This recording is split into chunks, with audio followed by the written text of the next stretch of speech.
welcome to another episode of Gold Rush here on the JTR Podcast Network. This is Mark Redman coming to you from the Noodles position in Champaign, Illinois, joined as always by my buddy Hoot Supreme, Bari Sinclair. We're doing Yo, this in what's up? daylight, and that is AJ. Yeah, The silhouette of a man in the window there.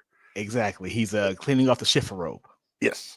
So Bari, you're in the new digs. You're in the new podcast room in your opulent estate in Bradenton, Right. Illinois. Well, not quite. I'm still here in the Biggie position. We gotta do a few more things in the podcast room, and hopefully by the time the next episode rolls around, I'll be in there. Yeah, but you have upgraded your technological capabilities here. Yes, I have. All right. Well, Bari, this is one that falls under the file of how the hell have we not done this yet? It's literally the first belt you see in the open. Exactly. But I kind of, and we were going to do it sooner, but we had the expo last weekend, Mm-hmm. and I wanted to wait on the off chance that one of us found the belt at the expo. And wouldn't you know, Bari? And lo and behold, right, look who won the pony. Look at this beauty right here. This is indeed the domed globe NWA Heavyweight Championship. The version I have is not the original, because the original is the one with the red strap. Mm-hmm. But this is the one with the original side plates on it. You can see it's got Australia, and then it's got the original Canadian ensign there. It's not the maple leaf. Mm-hmm. And then on the other side, it's got Mexico, and I can never tell which way to rotate to get on camera. Japan, there. Yeah, you got it right. And of course, it's got the Old Glory here on the front plate. And what I didn't realize, this is, I think, the first belt we've had that wasn't designed by either Reggie Parks or Jamar or Crumrine, who did the Big Gold. This apparently, and I did a little digging here, this is the fourth design of the NWA Championship, Bari. Okay. So, version 4. Yeah, the 10 pounds of gold, the Dome Globe, Sweet Charlotte, as Adam Pearce named it back in the late 2000s. Let's see. It was made by an unidentified jeweler in Mexico. Oh. Yeah, which makes sense because you see all the similar like junior heavyweight championships that have very similar design. Okay, yeah, it does make a whole lot of sense now. Yeah, okay. Yeah. So we don't know who made it, but it debuted in 1973 after Jack Briscoe beat Harley Race. So the version of it that debuted had a red velvet suede strap on it that apparently was not durable. No, suede would not hold up against sweat. I can guarantee you that. No. Apparently when it debuted, it had a nameplate. It was only used once by Briscoe before it just got taken off. And then not long after Briscoe got it, they replaced the red strap with the black strap that we know now. Let's see. The belt was retired in '86. We talked about that on our first episode when we talked about the Big Gold, because in February of '86, Flair debuted that belt and retired the 10 pounds of gold. It was reactivated on August 27th, 1994, the infamous ECW Arena promo, Shane Douglas. First champion, Jack Briscoe. I mean, if you're going to start, there are a lot of better guys to start with than Jack Briscoe. Exactly. Usually we say last champion, but in this case we're going current because this belt is still used. It's been updated, but we'll get into that here in a bit. Mm-hmm. The current champion, Tom Latimer. Oh, right. Good old Thomas. Yep, we saw him defend that belt last Saturday, Bari. We did.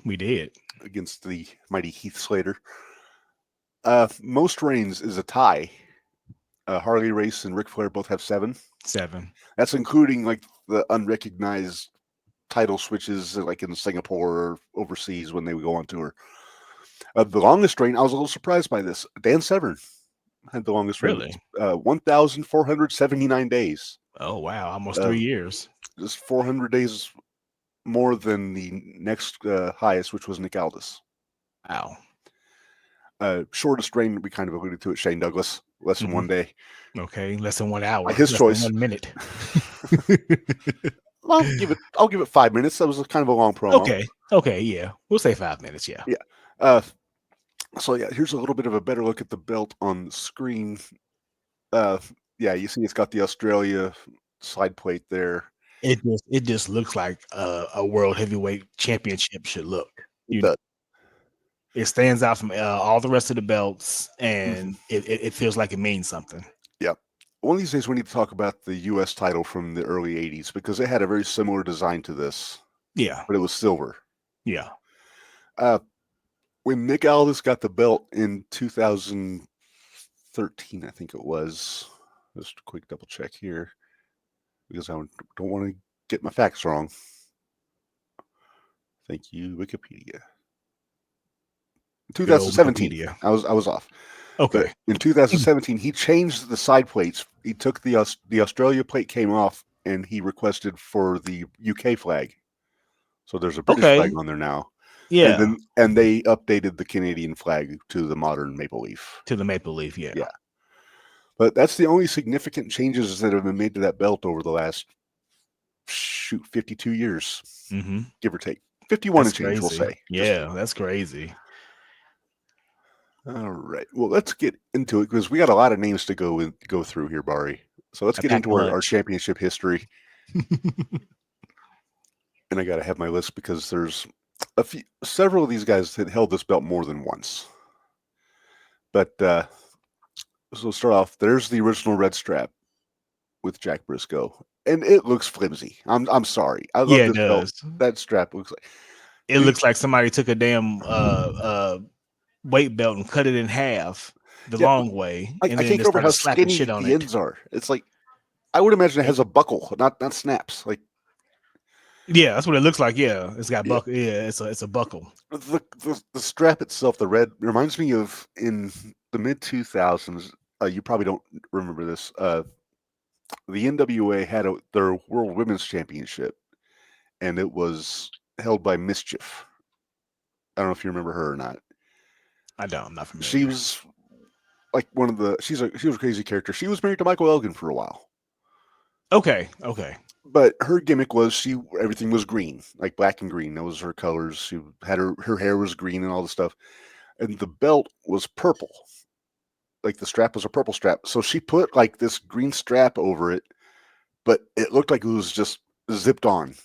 Like it wasn't like she didn't have it re-leathered or painted or anything. She just put a velveteen looking strap over it, cut holes out where the side plates were and everything. Looked kind of sloppy, but yeah, that's what it reminds me of, though. Right. So, yeah. So Briscoe wins that belt on. He wins the championship, I should say, on. Let me find it. July 20th, 73 from Harley Race in Houston. So they don't say when the title got changed to this belt because I think Harley still had the third version. So Briscoe wins it in July. In December, in Japan, he would. This is the first of probably a pattern, Bari, of unsanctioned title changes. Giant Baba, yeah. Because Baba had to pop the locals over. I'm about to say, you got to pop the locals. You got to pop a house. Have a fucking riot. I don't know if they would have rioted in Japan, but he wants to make the Japanese happy. The Japanese are so polite over there. They would have set the pillows on fire and threw them in the ring, Reb. What are you talking about? Oh my goodness. So unsurprising. Baba holds it for 1 day. 1 day, yeah. I'm sorry, no, a week. 1 day, 1 reign, 7 days. I kind of get used to this Wikipedia algorithm. It's been a while. But Baba beat Briscoe in a 2 out of 3 falls match. And then he held it for a week. And then he dropped it back to Briscoe on December 9th at another house show in Toyohashi, Japan. Toyohashi. But, right. Yeah. Then that's when Briscoe had another long reign. His first reign with the NWA World title was 500 days. Then when he won the belt back from Baba, he held it for another 366 days. Okay, respectable reigns. Yeah. Mm-hmm. That's back when you were expected to hold the belt for a year at least. Exactly. There wasn't any of this transitional champion bullshit. No, unless it was the aforementioned house shows with the guys. Right. So at 366 days, December 10th, 75, Briscoe dropped the belt to the Funker. There he is, Terry Funk. Look at him. And One I of our held the favorites. heavyweight championship in the late 70s. Funker, he held for 424 days. Very nice. And basically, I read his book years ago, and apparently he dropped the title just because he was tired of holding it. Yeah, right. And I could. That's a very Terry Funk thing to do. Take Yeah, this damn strap. I'm sick of carrying it around. He didn't say his horse was sick, but I think just the travel schedule of being the world champion just got to him. Right. Yeah. So he dropped the title, and he dropped it to Harley Race. There he is. And this is the guy, Bari, that I most identify with this championship. Yes, me too. Me too. That's a man's man right there. The master of masters, Harley Race. Yeah. Handsome Harley Race, if that's your type. Yeah, and I said that I hit him with my left fist because my right fist would have sent him to his mother. Is there anyone you don't do an impression of, Bari? You got King Well, Curtis, I'm chock full of these things, so just keep the list going. You never know what might pop out. That's right. We talked about long reigns here. Harley held this belt for 926 days. Yeah. He won the belt in Toronto from Funker on February 6, 1977. And he would hold it until August 21st, 79. And I'm just going to tell you where he lost the title, and I'm going to let you guess who won it, Bari. Tampa, Florida. Oh, that's Dusty, baby. Dusty. He doesn't have Dusty, baby, right there. Oh, the Dream had the belt too now. Oh, yeah. Dusty, now his was one of those transitional reigns because he dropped it back to Harley after 5 days. Right. Well, and again, Dusty, I think that's probably been popping in Florida. Right, and and that was just a pop in Florida. And did Dusty ever need a championship to be over? Dusty never needed a championship to be over. Exactly. As a matter of fact, I feel like he looked kind of weird with the championship. Yeah, even when he won the big gold from Flair in the 80s, it just didn't look right. Yeah. The mid card belts, the TV title, the tag title, whatever, US title, okay, but Dusty, I don't want to say Dusty was above any world championship, but he kind of was. Yeah. There again, he's one of the rare handfuls who never needed a championship to be over. Right, like Andre. Yeah. Dusty was probably the only guy that really meshed with Andre back then as far as attractions. Yep. Like literally, if somebody needed a draw house, they would call either Andre or Dusty. Yep. All right, so Dusty holds it for 5 days. Drops it to Harley. Harley holds it for another couple months, and then there you go. He drops it to Baba at a house show in Nagoya, Japan. Then he wins it back a week later in Amagasaki, Japan. Oh. Holds the title for 302 days here until he dropped it at another house show in Saga, Japan to Baba, and then swapped it back 5 days later. Yeah. So, those are those hometown pops right there. Yeah, it seems like Baba's like, okay, I'll book you, but you gotta let me have the belt for a week. Yeah. And they had a great working relationship, so hey, why not here? Take it for a week. Yeah. And Baba was in good standing with the NWA, so and they trusted him, so why not? Exactly. It's not like he was going to shoot on Harley. Respect Baba, but he was not the athlete of the day, Exactly. Yeah. All right. So Harley, Baba. Harley wins it back September 9th, 1980 in Otsu, Japan. And then he holds it for 230 days. And then we have another spot show title droppage, but this time it's in America. It's Wildfire, Tommy Rich. Wildfire himself. Hey, baby. Yeah. I was the world heavyweight champion as well. Tommy held this for 4 days. 4 days. Hey. But every time he right. signs an autograph, it says Tommy Rich, NWA World Champion. Goddamn right. Tommy Rich, world heavyweight champion. You can never take that away from Tommy. You cannot. And I quote Tommy and I'll say this: that shit is strong, man. I'm going back to my room. Was that last year's Expo? That was last year's Expo. Well, shoot, who is he smoking from? Riddle or Godfather? Or Van Dam? Me. Oh, you.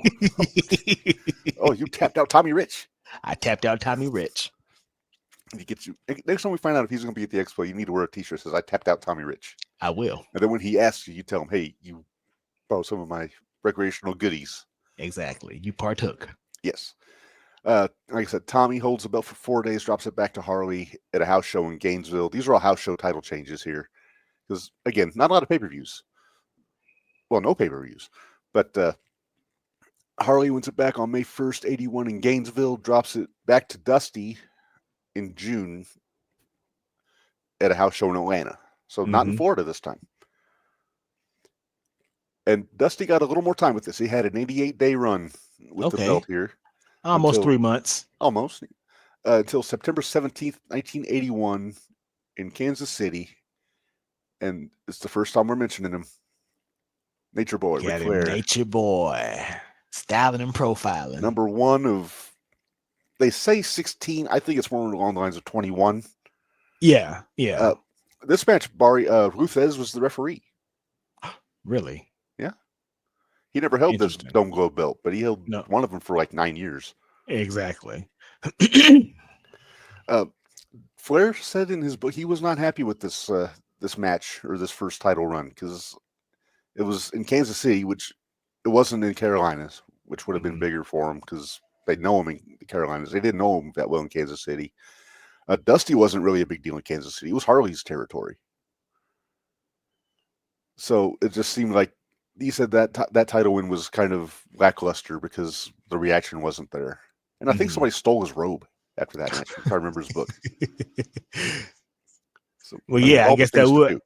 Right, I guess that would kind of sour the first run. Yeah. He had a decent run, 145 days with his first reign. It's funny. This says on Wikipedia, it says reign days recognized. And it says first reign, 145 days, 631 days recognized. So there's some chicanery going on here. Yeah, there is. But we're going to get into it because first thing on February 9th, 82, also in Florida, he dropped it to the Midnight Rider. However, there was a rule back then, Bari, I don't know if you remember this, where masked wrestlers could not be the world champion. That's right. Yeah. So they said, and Dusty was suspended in Florida. That's why he was doing the Midnight Rider gimmick. So they said, okay, you can be champion, you got to take the mask off. So Dusty gave the belt back to not get unmasked and, I don't know, banned for life from Florida. I don't know what the deal was there. Right. So I don't know who the referee is here, but he's taking that belt away from Dusty. I'm sorry, Midnight Rider. Yeah, that's the Midnight Rider, baby. Yes. I think that's, AJ likes the lucha masks. He's got an impressive collection. I'm trying to build up my mask collection. I got the grappler right here, as you know. I want the old white guy masks. I want the Assassins, Mask Superstar, the Machines. But I want to find this Midnight Rider mask. Yeah. I was watching Starrcade 83 today. Charlie Brown from Out of Town also on that list. Oh. Of course, it's Jimmy Valiant in the hood. Not literally in the hood, but he probably would do all right in the hood. Boogie Woogie be just fine. Yeah. All right. So Midnight Rider gives it back to Flair same day. So it's one of those it never happened deals, but it's recognized because he did actually win the match. And then here's a name, Bari, for you. First, I'm going to show you the picture. Do you recognize this fella? That's Carlos Colon, isn't it? That is not Carlos Colon. That is Jack Veneno. Okay, that was my next guest. Jack won the belt from Flair in Santo Domingo, Dominican Republic. Yeah. And the story goes that is this the one where Piper went with Flair and pissed everybody off and almost got him killed? I believe so. Yeah, those Dominicans do not fuck around. And Flair basically just made Veneno pin him so he wouldn't get killed. Exactly. Because had Flair had his hand raised in that match, he would have made it out of the Dominican Republic in one piece. No. So here's the NWA spin, because that's the story that goes around that he put the belt on Veneno, then Veneno gave him the belt back and Flair got the fuck out of Dominican Republic. Yeah. So according to the Wikipedia research here, because they're never wrong, Veneno defeated Ric Flair in Santo Domingo as Veneno refused to defend the title outside his native country. The title was returned to Flair on the same day. Yeah. Okay. Yeah. Okay. Right. That's the story we'll go with. Right. That's the story we'll go with. Mhm. So yeah, that was all on September 7th, 82. And then Flair would continue to be champion until January 6th, 1983, because nothing bad ever happens on that date. Nothing. And then he would drop it to Carlos Colon. Okay. And I apologize, I couldn't find a picture of Carlos holding this belt. This is the I think WWC title. I would WWC World Championship. Yeah, I would assume so. Yeah. Well, I mean, hey, you did what you could. Yeah, this was a title versus title match. So Carlos won Flair's belt, so Flair wouldn't have to win the WWC title. But the title change is not recognized by the NWA. Which, okay, so Yeah. Huh? again, probably just to pop a house in Puerto Rico. That was the pop the house in Puerto Rico, and for Flair not to have his throat slit and his body thrown in the ditch somewhere. Okay, so this is tricky. So there's a moment Flair in January of 83, January 10th, 1983, in a house show in Miami. I'm just going to read what it says on the little information thing here. This was a fictional match. This title change is not recognized by the NWA. On February 8th, 1983, Victor Jovica defeated Flair to win the championship during a World Wrestling Council event in Trinidad and Tobago. But the decision was reversed 3 days later because Jovica, and I assume I'm pronouncing this right. If I'm not, I apologize. Jovica's feet were on the ropes during the pin. Due to the nature of the pin, neither the NWA or WWC recognized Jovica as champion. Ah. So again, another way to kind of shuffle the belt around without actually taking the belt off of Flair. Exactly. Now that changed in June of '83, Bari, because that's when Flair dropped the belt on a house show in St. Louis to Harley, which was the setup to Starrcade, Flair for the Gold. This is when Harley put the $25,000 bounty on Flair's head. Orton and Slater collected on it. Somebody take the damn money. I was working on an ad for our Facebook channel, our Facebook page, to solicit sponsors and all this stuff. And I took a picture, and I was trying to take a picture of Harley with the briefcase, and I was going to try to paste my head on Harley's body. I haven't done it yet. I may do that. That's genius. Well, I try. Yeah. So yeah, we get to Starrcade. And just to spoil, this is on my list favorite matches. Harley and Flair in the cage. Gene Kiniski's the referee. The referee getting physical with Harley.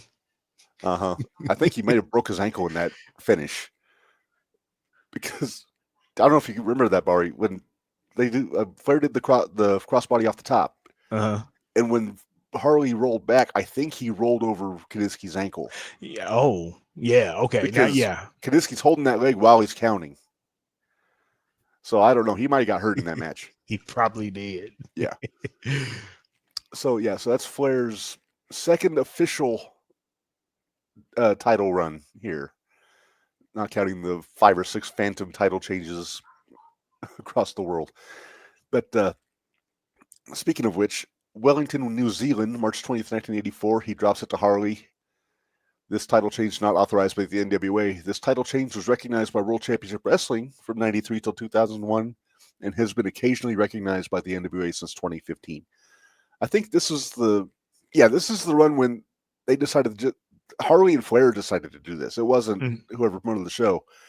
And they thought, oh, nobody will know. But Paul Bosch was on vacation, and he was in Singapore when Flair won the belt back from Harley. So he went stooging it off to the office, and they got in a little bit of trouble there. But that's the old, what can go wrong? Oh yeah, one of the promoters from Houston is actually there, just on the off chance. Right, just happens to be here. Right. Yeah, yeah. Nobody gonna know we're in Singapore. No, of course not. He would hold the belt until his title reign, well, not counting the unofficial title change, was 117 days. And then he would drop it on May 6th, 1984. The first ever David Von Erich Parade of Champions. Of course, we know Kerry Von Erich won it here. Yeah. And Kerry is the last new champion to hold this belt for about 10 years. Because he dropped the belt to Flair, I think, what was it?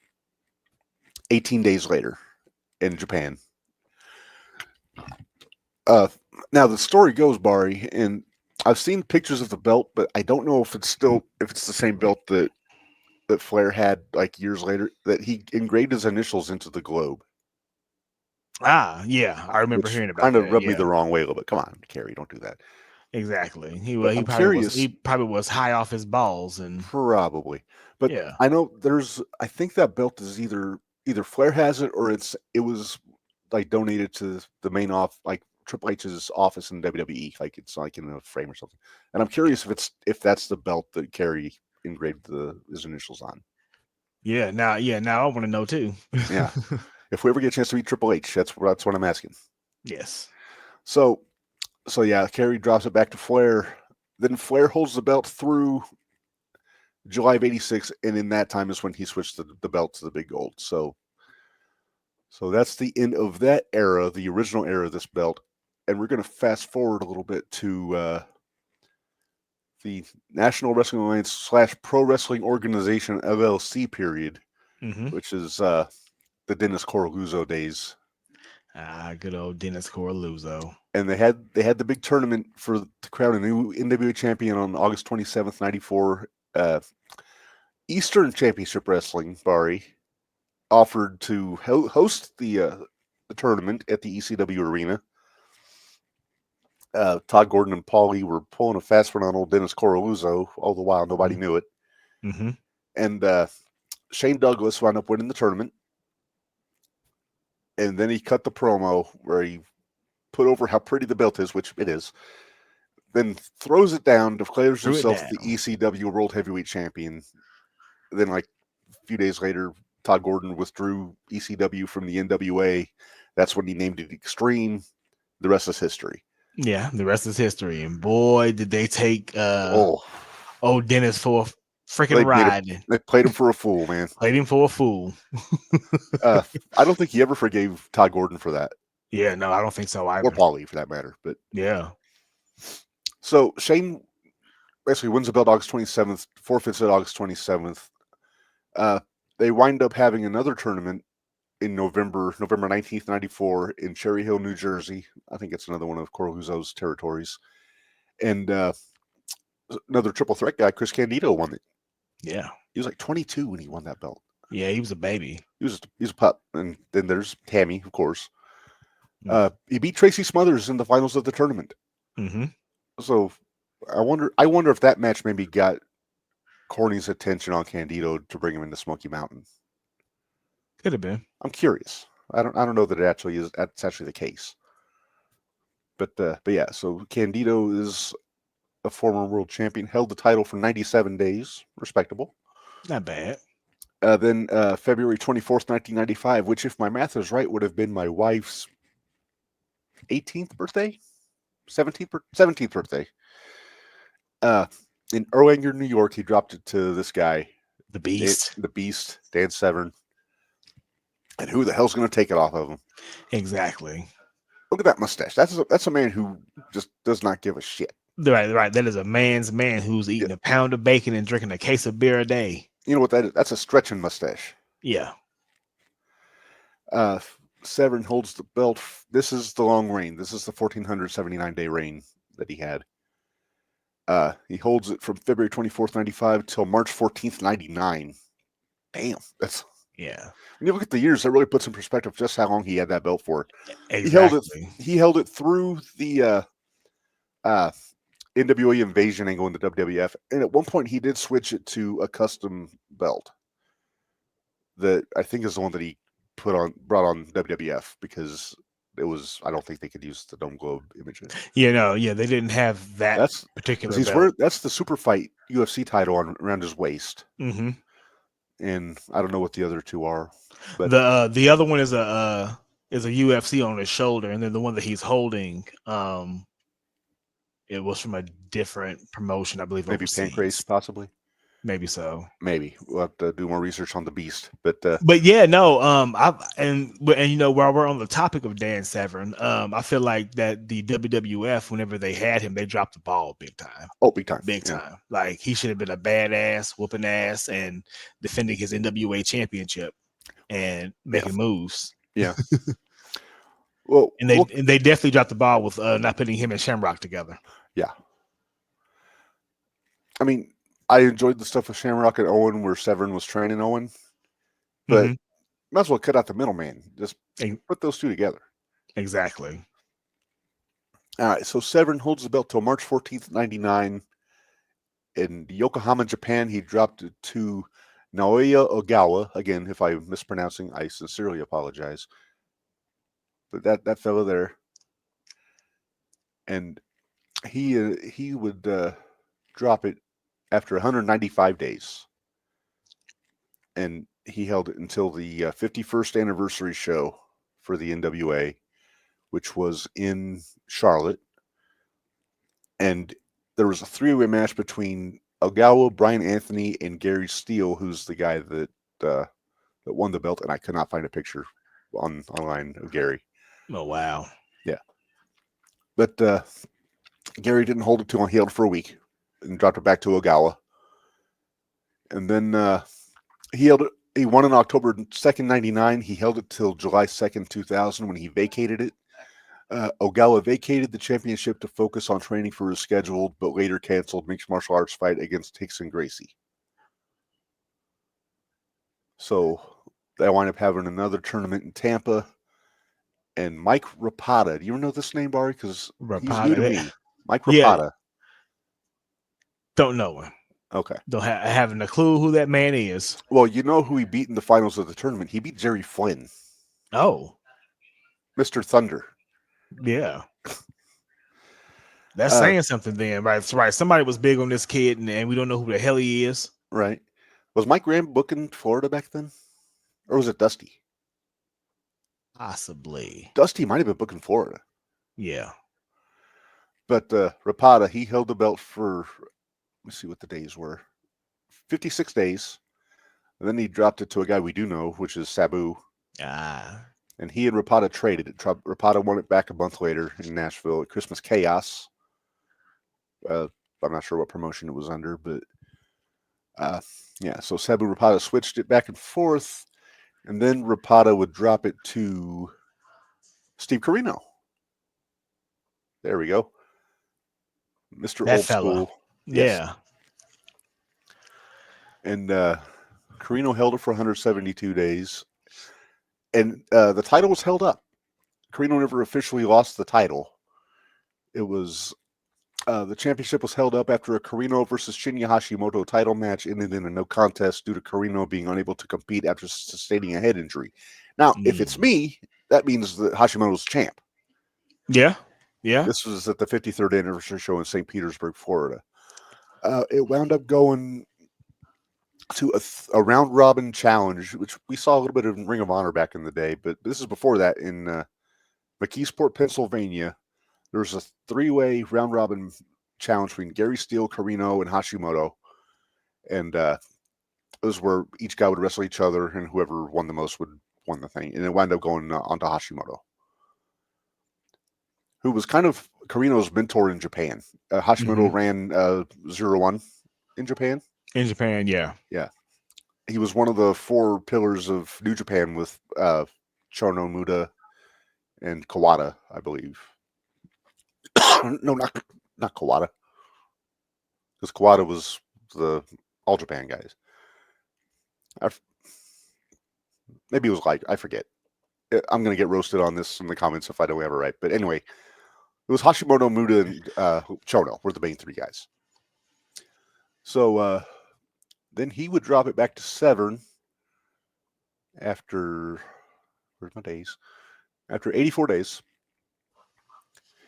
at Vast Energy in Tokyo was the name of the show on March 9th, 2002. And then Severn was stripped of it in May of 2002 because he refused to defend the championship on the inaugural NWA Total Nonstop Action pay-per-view. So how about that? How about that? So the title was vacated going into the TNA era. And that's where we go to here and on the first NWA pay-per-view. And boy, howdy, here we go. Here goes some fun. Yeah. So first pay-per-view in Huntsville, Alabama, they had a gauntlet for the gold. Like, I think it was 20 guys. This is the one where Toby Keith suplexed Jeff Jarrett, for those that are wondering. Mm-hmm. But it came down to two guys. It came down to Malice, who was a big monster heel that the Sinister Minister managed, and the world's most dangerous man, Ken Shamrock, who won the match. Yeah. Look at those mutton chops. Yeah, I'm about to say, look at those chops he's got on him, boy. Excuse me, I had to hit the cough button there for a second. All right. So yeah, Shamrock's the first TNA era NWA champion. He holds it for 49 days until the 8th pay-per-view, August 7th, 2002. Look at that guy. Look at there. The Truth. The Truth. Ron the Truth Killings. Yeah. Don't give me this R-Truth BS. This is Ron the Truth Killings here. Exactly. And I think he was a heel. Yeah. With 3 Live Crew. This is before 3 Live Crew. Oh, it's before. Okay. This is pre-Crew. Okay. But the Killings had a long run with 105 days with this one. And then he had a match with the NWA World Heavyweight Champion, Jeff Jarrett. The unification match. And there you go. Jarrett beat Truth.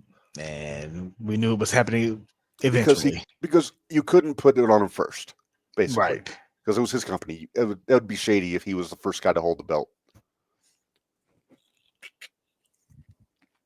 But yeah, as far as the modern era, definitely the TNA era, he's the guy that most identified with the belt here. Oh yeah, definitely. Every time you turned around, it was somebody else, Jarrett, somebody else, Jarrett, Jarrett. Yep. Jarrett held the belt for 203 days until weekly pay-per-view event number 49, June 11th, 2003, in a 3-way match with Raven. He would drop the belt to AJ Styles. To AJ's first run. Who was also a heel at that time, if I'm not mistaken.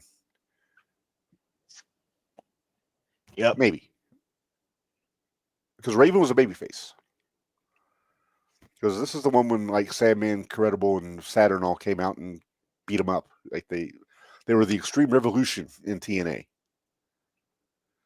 I remember. Yes. Holds the belt for 133 days, which is, considering AJ was an X Division guy, saying something. But then he would drop it to Raven. He dropped it to Jarrett October 22nd, 2003. At weekly pay-per-view event number 67 in Nashville at the Asylum. And then he would hold it for 182, drop it back to AJ in a cage, April 21st, 04. And then AJ holds it for 28 days, then drops it back to the Truth in a 4-way match involving Chris Harris and Raven at pay-per-view event number 95. And then Truth does not get as good of a reign. He would hold it for 2 weeks and then drop it to Raven. Or why do I keep saying Raven? Dropped it to Jarrett because I keep seeing Raven in the descriptions. At the 97th pay-per-view, it was the first ever King of the Mountain match, and Jarrett won the championship, and then adopted that as his nickname. King of the Mountain. Yeah, and then I'm going to read this here. This was a King of the Mountain match also involving AJ Styles, Chris Harris, and Raven. Ron Killings defeated Jarrett on the June 23rd pay-per-view, which is a few weeks after this, for the title. But due to issues surrounding the title change, the title was held up before Vince Russo gave Jarrett the title back. Boo. That damn Russo. All right, so then Jarrett would drop the belt in Puerto Rico on April 3rd, 2005. I think that's WrestleMania weekend, actually. And that sounds about right. Yeah, but this is Ray Gonzalez, who's a star in Puerto Rico, and this is the last of the Phantom title changes, because Gonzalez pinned Jarrett on April 3rd in San Juan, but the decision was reversed after the match due to an unauthorized referee counting the pinfall while the originally sanctioned referee was knocked out. Why don't they do this more? Exactly. Exactly. I love that. Yes. The title change was ignored by TNA, but was retroactively recognized by the NWA in 2015. So Ray Gonzalez is, in fact, a former NWA World Champion. But yeah, you got to make the matches more credible with the referees. Exactly. Yeah, you have to. And I want to say I seen a Jarrett and Ray match, and yeah, they put on a okay match. The match I had seen. I think Jarrett doesn't have bad matches necessarily. No, he doesn't. Sometimes he has the same match, but I mean, he's a good enough worker and he's a credible enough guy to hold that belt in a pinch. Exactly. Yeah. Definitely. Yeah. So Jarrett has it at April 3rd. Then he holds it until May. He drops it to AJ at the Hard Justice pay-per-view in Orlando with Tito Ortiz as the referee. You ever see that match, Bari? I did see that match. I remember that. I remember them advertising Tito Ortiz, special guest enforcer, referee. Right. And then AJ holds it until Slammiversary, June 19th, and then he would drop it in the King of the Mountain match to Raven, which would make Minders happy. Mm-hmm. Also in the match was Abyss, Monty Brown, and Sean Waltman. Star-studded. Yeah. Raven would drop it in the Windsor Screwjob, Bari, September 15th, 05, right before they got Spike TV. And this is the match against Raven, or damn it, I'm still doing it, against Jarrett. Yeah, Raven versus Raven. That's a hell of a match. Right. But this is when AMW turned heel and helped Jarrett beat Raven for the title in Scott D'Amore's territory of Border City Wrestling. And yeah, so that way they could have Jarrett as the champion going into the Spike TV run. Which I don't know why you wouldn't want Raven doing that, because Raven's awesome. Exactly. All right. Bound for Glory. We call this the Devontae Knox schedule, Bari. Yeah, for old Rhino. Because Rhino wins the Monsters Ball match against Sabu Viss and Jeff Hardy, then gets entered in the gauntlet for the gold match because Kevin Nash wasn't able to wrestle, so he had to pull out. So they had to find another challenger for Jarrett. Rhino wins that, and then he gets his title shot against Jarrett. Again, with Tito Ortiz as referee, by the way. This time there's a little more fuckery involved. AMW tried to interfere again. Right. I think Gail Kim was out there too. But Rhino wound up winning. So Rhino was NWA champion. And afterwards got beat up, and then the Dudleys came back and they ran everybody off, put Eric Young in a casket. I just watched this match yesterday. That's how I know all this off the top of my head. But Rhino only held the title for, officially 2 days, because he held it until the Live Impact on October 25th, 05, that aired on November 3rd. So it seems like it was longer because you didn't see the title change until November 3rd of 05. But He dropped it back to Jarrett on there. And then Jarrett holds it for 110 days until February 12th, Against All Odds pay-per-view. He dropped it to Mr. Christian Cage. Oh, Christian Cage. Captain Charisma. Father of the Year, but he wasn't a father yet. No. This is when he was like the big baby face. Yep. The hot new signing that they got from the WWE. Yeah. And boy, was he hot. Yeah. Hey, he and Edge were both world champions at the same time. Mm-hmm. But so Christian holds it up until Slammiversary. Another King of the Mountain match. This time Jarrett won. Also had Abyss, Ron Killings, and Sting in it. This is the one with Earl Hebner doing the screw job finish. Like Christian and Sting were both on top of the ladder. Earl pushed the ladder over. And then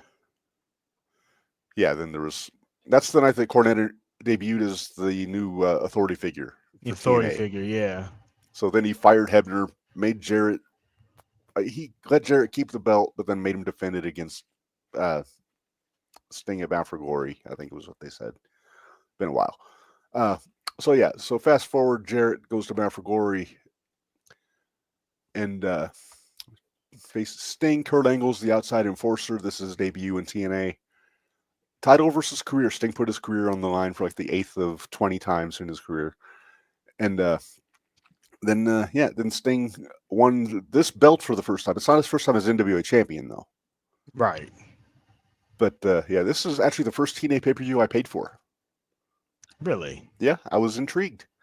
It had this. I had LAX against Styles and Daniels in a cage. Had an 8-mile street fight, which I wasn't really. That's not what I paid for, but it was Christian against Rhino. And I'm going to hit the cough.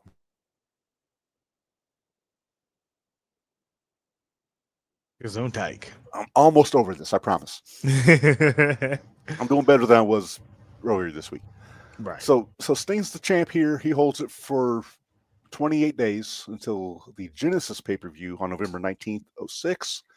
And this, I think, Bari, is the only time I've seen this happen. He dropped the belt to Abyss, but he lost it by disqualification because they invoked a rule that apparently was in the bylaws for decades that if you get disqualified, you lose the title. I Oh, didn't know that was a rule. yeah, me either.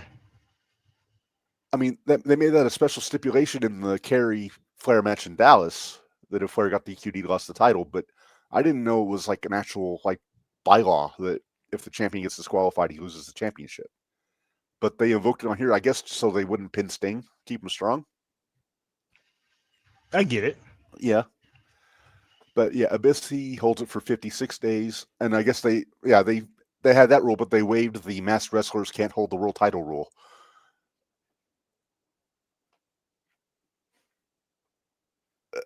I'm just saying. Yeah, no, I gave the face. Okay. Yeah, I was looking at my list. I didn't see your face. Abyss holds it 56 days till a three-way match with Sting and Christian at Final Resolution, where Christian won. And then Christian was the last TNA wrestler to hold this title because the NWA ended its business agreement with TNA and stripped Christian of the title. And that's when they did the ladder match, and I think it was King of the Mountain, and Angle won the TNA title at Slammiversary. And then they kept going. Give me back my damn belt. Give me back my damn belt, pretty much. So now we go into the next era, the post-TNA era, the Pro Wrestling Organization, LLC era. And they have a tournament to determine the new champion. And the finals were in Bayamon, Puerto Rico. And guy you guys might recognize, Scrap Iron, Adam Pearce, won the tournament. Now, he had been eliminated by Danielson in the tournament, but then Morishima detached Danielson's retina in a match, and he couldn't compete, so they let Pearce have his spot and go into the finals. And then Danielson was the referee in the match. Yeah, and then I still messed up to this day.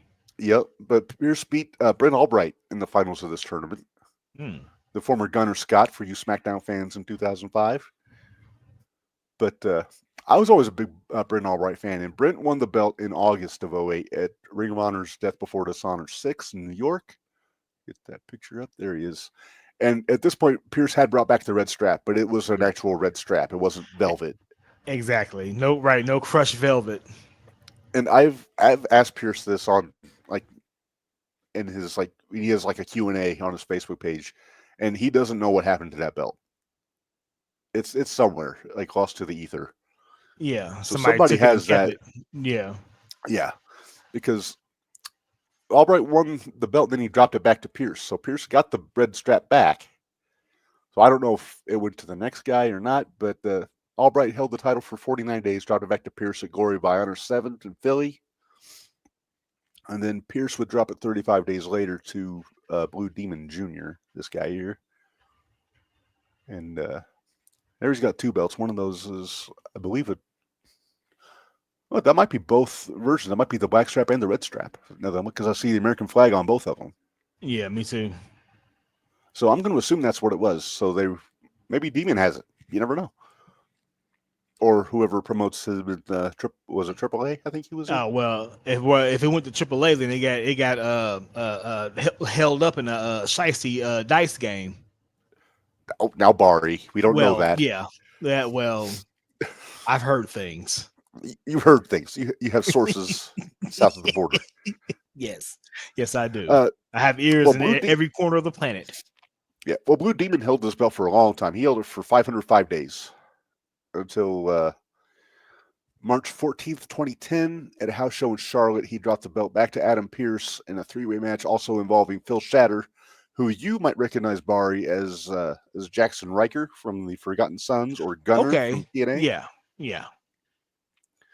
And then we start one of my favorite rivalries in this title's history, when he drops the title March 6, 2011, to one Colt Boom Boom Cabana. Colt Boom Boom Cabana. And this was never forget. Yeah. This was at West Hollywood for Championship Wrestling from Hollywood. And then Cabana holds it for 48 days, drops it to the Sheik, but not that Sheik. This Sheik. That Sheik. Not Iron or Original, just the Sheik. Mm-hmm. Big meat looking dude, I gotta say. Yeah. At Subtle Hustle in Jacksonville, Florida. And then Sheik held it for 79 days before he was stripped, for refusing to defend against Adam Pearce on July 31st, 2011 at the Ah, Ohio State Fair in Columbus. You bastard. That damn chic. So they have a 4-way match at the State Fair. NWA at the Ohio State Fair is the name of the event in Columbus. Pearce defeated Chance Prophet, Jimmy Rave, and Sean Tempers in a 4-way match to win the vacant championship, which he would hold for 252 days. So yeah, Pearce was he was the Flair of this era for the title. He was the guy they would put it on in a pinch, it seems like.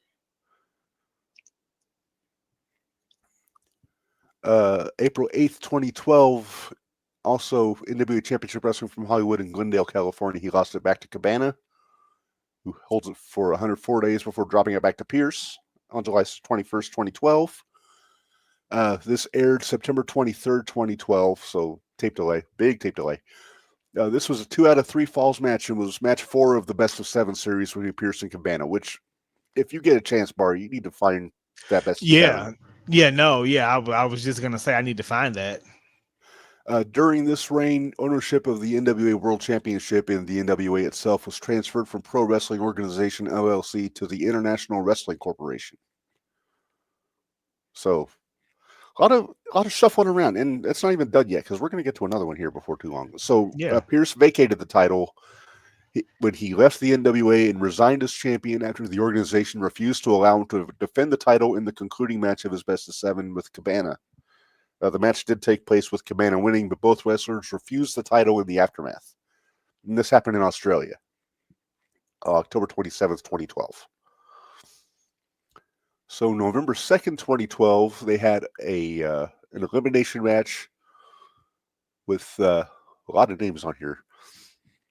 Lance Anawa'i, Biggie Biggs, Papa Don, Tony Nese, Lance Erickson, Jason Kincaid, Chance Prophet, Damian Wayne, and the guy who won the championship, Kahagas, the Tokyo Monster. Okay. Who at the time was the national heavyweight champion. Mm-hmm. But he was billed as the Tokyo Monster, Kahagas. And I've seen him work. He's a bad dude. Looks like it. Yeah. Kahagas holds it for 134 days until March 16th, 2013. A Monsters Ball was the name of the event in San Antonio. And he was scheduled to defend it against Jack Stane.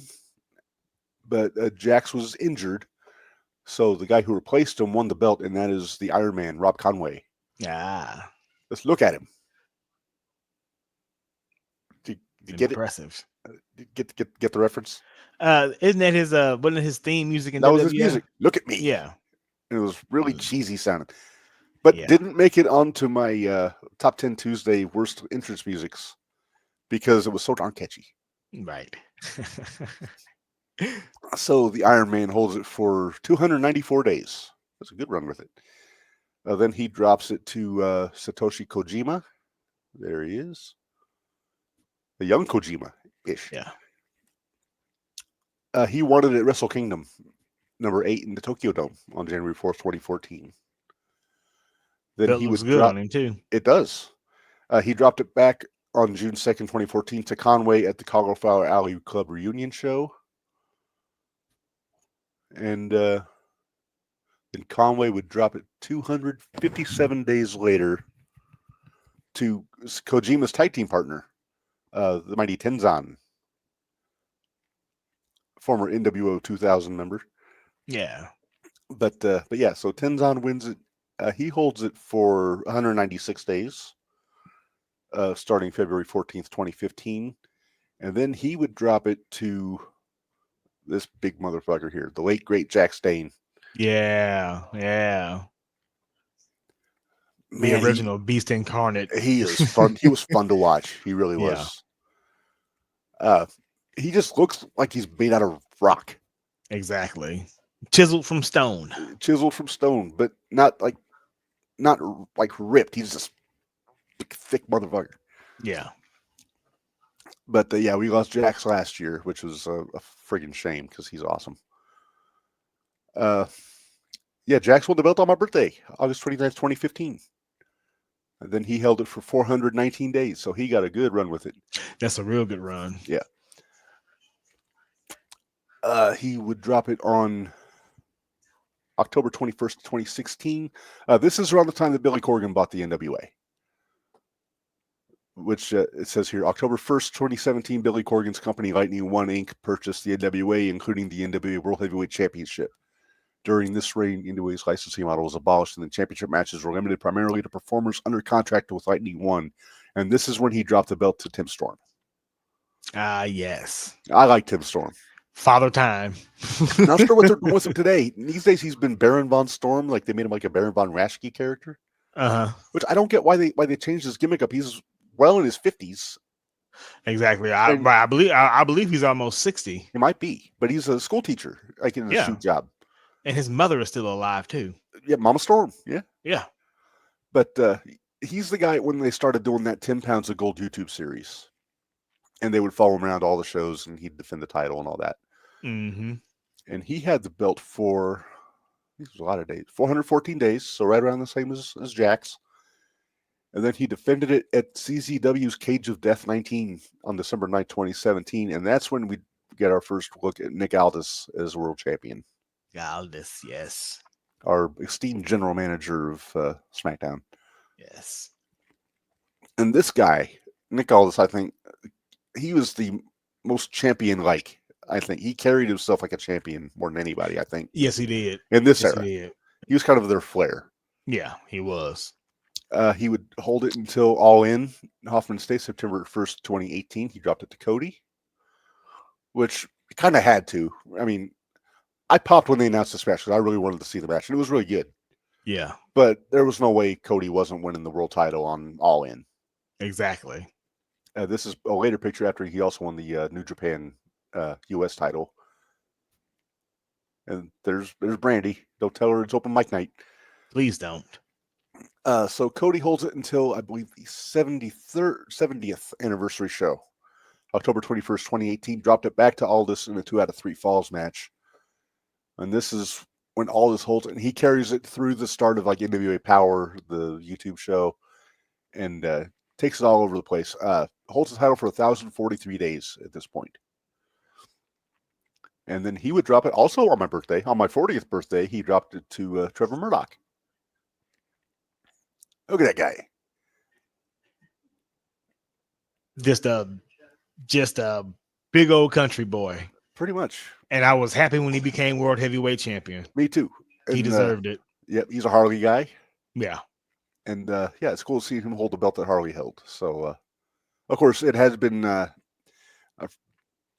This is when it had gotten changed up to where you put the UK flag and the new Canadian flag on there. But other than that, it's the same.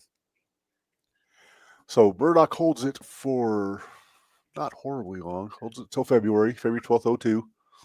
And on Power Trip in Oak Grove, Kentucky, he would drop the belt to one of our favorites, Bari. Matt Cardona. Look at him. AJ's not looking through the window, is he? No, he's actually on the other side of the room now. Okay, because I don't want him to go bursting through your window and yell obscenities at me for showing Cardona's picture on here. Exactly. But I like the robe, though. Hey, AJ, it's Matt Cardona.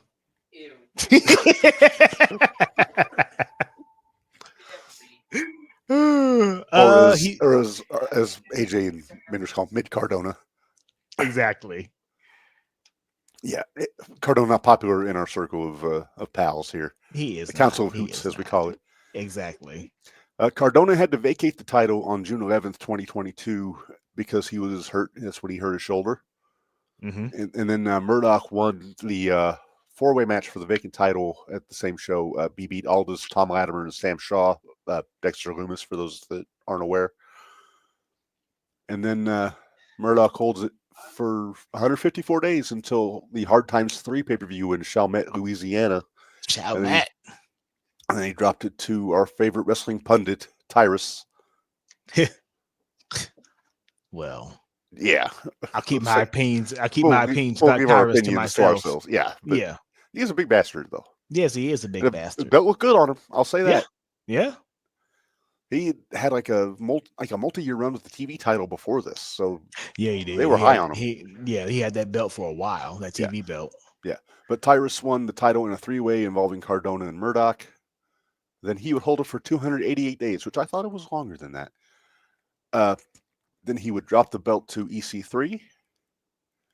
And this was in a bull rope match with Tyrus's career on the line also. So Tyrus dropped the title and retired after this. This is at the 75th anniversary show in St. Louis on August 27th, 03. Look at that guy. Look at him. EC3. Come a long way from being Derek Bate, didn't he? Yeah, or even just being Dixie Carter's nephew. If you will. If you will. I think I will. But that brings us to today, Bari. This past August 31st, at the 76th anniversary show, EC3 dropped the title to the current champion, the guy we just saw last weekend, Tom Latimer. Oh, Thomas Lattimore himself. Yes. For you TNA fans that may not watch the NWA, he was Bram. He was Magnus's buddy. And Charlotte's ex-husband. Charlotte's ex-husband. But we aren't going to talk about that. We will not. There's stuff to be said. It is not our place to say it. No, it's not. Yes. All right. So that's the title history, and then a lot of names there, Bari. But yeah, it's kind of a who's who. It really is. That, like later third with like Rapata and Ray Gonzalez and guys like that. But yeah. All right. So let's move on. Let's go to notable feuds here, Bari, and I've got my 5. So I'll go first, and then I'll let you jump in with what we think I might have missed here. So I've got Harley and Dusty. Got Harley and Flair. Again, kind of no-brainer there. I got Funk versus Briscoe. Okay. Because that's also an offshoot of the Funks and the Briscoes. Flair and Dusty. I mean, come on. And then I threw in an oddball here. Well, not an oddball, but an outlier from this. I threw in Command and Pierce. That best of 7. Okay. Yeah. Yeah. I don't think I can add too much more to that list. I think the Jarrett and Sting feud was pretty good in TNA. That's pretty good. Here's the thing about the original territory run of this. There weren't a lot of feuds. It was the champion would go to all the territories and defend it, but they didn't exactly. Like there weren't pay-per-views or like they had big arena shows, but they didn't really build a whole lot. Yeah. Nothing was televised outside of like Flair, like outside of Dusty challenging race for in Florida, or when after David Von Erich died and Kerry got the title shot. But that wasn't a feud necessarily. That was just a good storyline. That was it, yeah. But yeah, so that's my feuds. My matches. I mean, I'll just say I got my top 5 matches, and 4 of the 5 have Harley Race in them. Well, of course. But yeah, so here we go. Favorite matches. I've got Flair and Harley at Starrcade in the cage because again, kind of have to. Flair and DiBiase on Mid-South. This is the one where DiBiase was busted open. Okay, and he turned babyface. It was a short match, but man, it was good. That whole episode was good because they built to it. Yeah. I got Dusty and Harley when Dusty beat Harley in Florida in '79 when he came off the top rope like a gazelle, as he said. Funk and Harley. This is the rematch after Harley had beat Funk for the title. This is a 2 out of 3 falls match from Houston. It was really good. And then I sent you a link to this one yesterday, Bar. I don't know if you got a chance to watch it or not. Harley and Wahoo from 1978. Oh, yeah. Okay. Yeah, I seen it. I'm having to go back and watch that one. That was a hoss fight. I bet it was. You know, I love my hoss fights. Yes. All right. No, I didn't add any from TNA or from Lightning One. Right, yeah, no, I've got a couple of modern matches. I was gonna add in the Sting and Jarrett. And then Christian and Jarrett as well. That was pretty good too. The one from Against All Odds. Yes. Yeah, that was pretty good. And then we can go ahead and throw in that Rhino and Jarrett. Okay. I'd also throw in the Raven and Jarrett Styles 3-way match. Okay. Yeah. Yeah, definitely. So, yeah, TNA definitely had some bangers for that. Yeah, they did. And I feel like if they would have had a proper agreement, that Jarrett and Hogan probably would have been good too, because that's what they were going at one point. Maybe. You remember he busted him open in Japan with the guitar. Yep. Great. Which I'm morally opposed to, by the way. Yeah, I know. Guitar abuse. Yes. And then Aldous and Cody was a good match. The Mhm. first one. The Yeah, it second one, was. the 2 out of 3 falls when Aldous won it back it kind of fell a little short for me. But that's just me. All right, greatest champions to hold the belt. No surprise, these are all legends from the first era. Harley, like I said, he's the guy I identify with this belt more than anybody. Then Same. you got Flair, and those two again they held the belt 7 times, so they got to be on here. Terry Funk, I put on here. He held the belt for 2 years. hmm Jack Briscoe, and then I was torn because I almost put Nick Aldis on this, but instead I went with Dusty. He had 2 runs. But Pierce could have gone on this list. Aldis could have gone on this list. Yeah, I'm gonna throw. Barrett I'm could have gonna gone on this throw. list. I'm gonna throw Jarrett and Pierce on my list. Okay. Yeah. All right. Well, that is all the business we do here on Gold Rush Bari. But the only thing left is you told me you know what we're doing next. Yes, I did. So I've been waiting for over an hour with bated breath to find out what this is going to be. What we are going to do next is going to be a fairly simple one, fairly fun one too. We're going to do the SmackDown Tag Team Championships, the Uso era. The blue nickels that you just Yes. procured at the Squirt Circle Expo. Yes, I almost bought it. Almost. You were eyeing it. I saw you had eyes on it. Yeah, I 'Cause did. I did. But you did get a belt at the Expo. I did. I got the modern Raw World Tag Team title, and it's quite a beautiful belt. The ones that debuted last year, yeah. Yes. Because we always have to get a belt. Always. Yes. It's like we go chasing the ice cream man at the Expo. We're like, where's the belt guy? Exactly right. Where is he? And now I know where they are, and I will be going back every year to that same table because he's going to cut me a deal every time. Yeah, but you got to wait for me though, so I can go with you. Yes, I'll wait for you. We actually found ours at different tables. Mine was like in the back hallway at the Pro Wrestling Tees. Yeah. Like and I seen that, and I always went to go inquire about it. But I was like, he probably just got it for display. I look around 10 minutes later, and you got it on your shoulder. Mm-hmm. I saw it, and then I was like, I'm gonna go get Bari. And then as I was about to walk, he's like, this is the only one that we have. And I was like, shoot. But it was a deal. I budgeted $400. He sold it to me for $300. Yeah, that's not bad. So I was like, I'm not passing up on this. So yeah, because they had this in the AEW World Title. Yeah, and listen, I heard him talking to somebody about that AEW Championship, but he wanted it $600 for that. What? Yes. Said that right. He was saying that it was this kind of version and it was this deluxe, and nobody's paying you $600 for that. When there's like 3 other tables that have these same exact belts on them. Well, Pro Wrestling Tees, they're going to be putting out the TBS title. Okay. They're going to be selling up because of that also. Because I think they already do the world title and the tag team titles. Mm-hmm. So yeah, the TBS title is going to be available. But no, this one has been on my list since I started collecting belts. And again, that's why we never did an episode on this one, because I wanted to wait until I had it. Exactly. Makes sense. Yeah. But number one, I want to put over the quality of the craftsmanship on this.